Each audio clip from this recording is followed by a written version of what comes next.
এদেরকে যদি প্রশ্রয় দেওয়া হয়, নিঃসন্দেহে এটুকু বলতে পারি এরাই বিএনপিকে গিলে খাবে। যেমন ফ্যাসিবাদকে রুখে দেওয়ার নামে রাজাকার আলবদরদের সাথে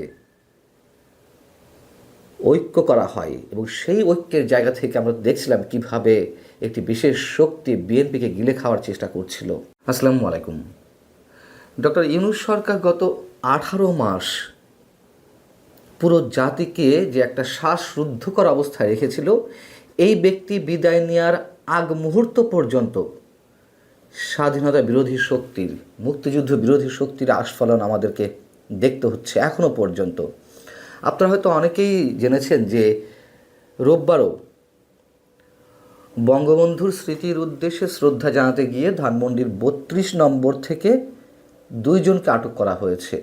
তাদের মধ্যে একজন হচ্ছেন ঢাকা বিশ্ববিদ্যালয়ের সমাজবিজ্ঞান বিভাগের অধ্যাপক আ.ক.ম জামাল উদ্দিন।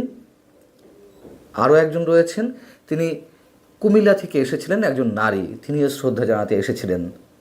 তাদের সাথে আরও বেশ কয়েকজন ছিল, তাদেরকে আটক করা হয়নি। এই 2 জনকে পুলিশ ধস্তাধস্তি করে আটক করে থানায় নিয়ে যায়।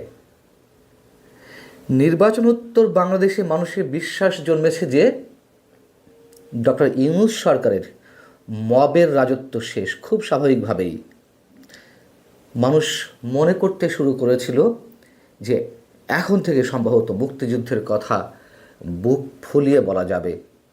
শুধু বিশ্বাস নয়, ঢাকা বিশ্ববিদ্যালয় এলাকায় এরই মধ্যে স্লোগান উঠতে শুরু করেছে, মিছিল হতে শুরু করেছে রাজাকারদের বিরুদ্ধে, আল বদরদের বিরুদ্ধে। গোলাম আজমের ছবি সেখানে রেখে জুতা নিক্ষেপ করা হচ্ছে।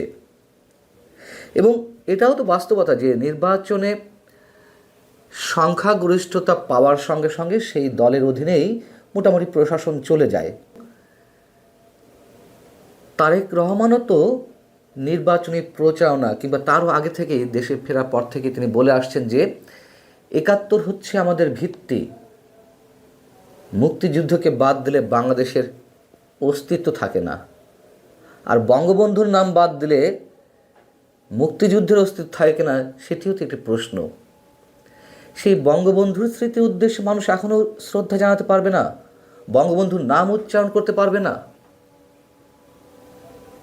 তার মানে কি এদের দিন এখনও শেষ হয়নি?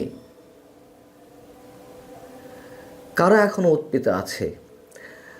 ইউনূস সরকারের এই যে একজন উপদেষ্টা ছিলেন, সাবেক ছাত্র সমন্বয়ক আসিফ মাহমুদ সজীব ভুঁইয়া, 2025 সালে যখন 2025 সালের 5 ফেব্রুয়ারি যখন বুলডোজার দিয়ে মুক্তিযুদ্ধের অন্যতম স্মারক, অন্যতম নিদর্শন ধানমন্ডির 32 নম্বর বাড়িটি বুলডোজার দিয়ে গুড়িয়ে দেওয়া হলো, ঠিক তার আগে ওই দিন এই আসিফ মাহমুদ সজীব ভুঁইয়া তার ফেসবুক পেজে স্ট্যাটাস দিয়েছিলেন উৎসব হোক।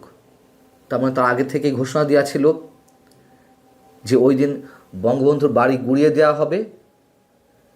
এই আসিফ মাহমুদ সজীব ভুঁইয়া ডক্টর ইউনূস সরকারের উপদেষ্টা হয়ে এমন স্ট্যাটাস সেদিন দিয়েছেন, তাদের বিরুদ্ধে কিচ্ছুই করা হয়নি, কিছুই না। শুধু বঙ্গবন্ধু বাড়ি কেন, মুক্তিযুদ্ধের অসংখ্য স্মৃতিচিহ্ন গুড়িয়ে দেওয়া হয়েছে। এই সেদিনও যেদিন গণভবনে কথিত জাদুঘর করা হচ্ছে, আমি অবশ্যই কথিত বলছি এই কারণে যেখানে মুক্তিযুদ্ধের স্মৃতিচিহ্নগুলো গুড়িয়ে দেওয়া হয়, মুক্তিযুদ্ধের স্মৃতি ধারণ করে এমন জাদুঘরও গুড়িয়ে দেওয়া হয়, সেখানে গণভবনে 24-এর জাদুঘর গড়ে তোলা হয়। যেদিন উদ্বোধন করা হয় সেই দিনও বীরশ্রেষ্ঠ মতিউর রহমানের একটা মুরাল ভেঙে গুড়িয়ে দেওয়া হয়। নিশ্চয়ই 71-এর ধারে কাছেও যেতে পারবে না 24 কখনো। আর 24-এর চেতনা যতটুকুই হোক না কেন, তাও তো বিতর্কিত করেছে এরাই। বঙ্গবন্ধুর বাড়িটি যেদিন গুড়িয়ে দেওয়া হলো সেদিন বিএনপিও বিবৃতি দিয়েছিল, যদিও একদিন পর এসে গভীর রাতে সে বিবৃতি দিয়েছিল এবং নিন্দা জানানো হয়েছিল। অথচ এখনও বঙ্গবন্ধুর নাম উচ্চারণ করলে, বঙ্গবন্ধুর স্মৃতির প্রতি শ্রদ্ধা জানাতে গেলে পুলিশ আটক করছে শ্রদ্ধা নিবেদনকারীদের। কাদের অনুসারে এই পুলিশ? এদেরকে যদি প্রশ্রয় দেওয়া হয়, নিঃসন্দেহে এটুকু বলতে পারি, এরাই বিএনপিকে গিলে খাবে। যেমন ফ্যাসিবাদকে রুখে দেওয়ার নামে রাজাকার আলবদরদের সাথে ঐক্য করা হয়, এবং সেই ঐক্যের জায়গা থেকে আমরা দেখছিলাম কিভাবে একটি বিশেষ শক্তি বিএনপিকে গিলে খাওয়ার চেষ্টা করছিল। ভবিষ্যৎ নিশ্চয়ই আরও ভয়ঙ্কর হবে। এদিকে জনাব ইউনূস সাহেবের ছবিতে আগুন দেওয়া শুরু হয়েছে। শাহবাগে রোববারই এই ঘটনা ঘটেছে। ডক্টর ইউনূস এবং তার উপদেষ্টাদের কারো কারো বিরুদ্ধে যে দুর্নীতির ভয়ঙ্কর সব অভিযোগ উঠেছে, তাদের গ্রেপ্তারের দাবি উঠেছে। শুধু দুর্নীতি নয়, সংবিধান লঙ্ঘন করেছে একের পর এক এই সরকার, এই সরকারের অনুসারীরা। দেশের স্বাধীনতার সার্বভৌমত্ব হুমকির মুখে পড়ে এমন সব চুক্তি করেছে বিভিন্ন বিদেশি কোম্পানির সঙ্গে এই ইউনূস সরকার। এবং মুক্তিযুদ্ধের ইতিহাস উল্টে পাল্টে দেওয়া শুরু করেছিল। যতটুকু পেরেছে একেবারে শেষ করে দেওয়ার চেষ্টা করেছে। শিশুদের পাঠ্যপুস্তক পর্যন্ত পরিবর্তন করা হয়েছে, জঘন্যভাবে মিথ্যাচার করা হয়েছে। এই আসিফ মাহমুদ রায় আমাদের সংবিধানকে ছুঁড়ে ফেলতে চেয়েছিলেন, সংবিধানের কবর রচনা দিতে চেয়েছিলেন, অথচ তারা এখনও বীর দর্পে ঘোরাফেরা করে এই বাংলাদেশে।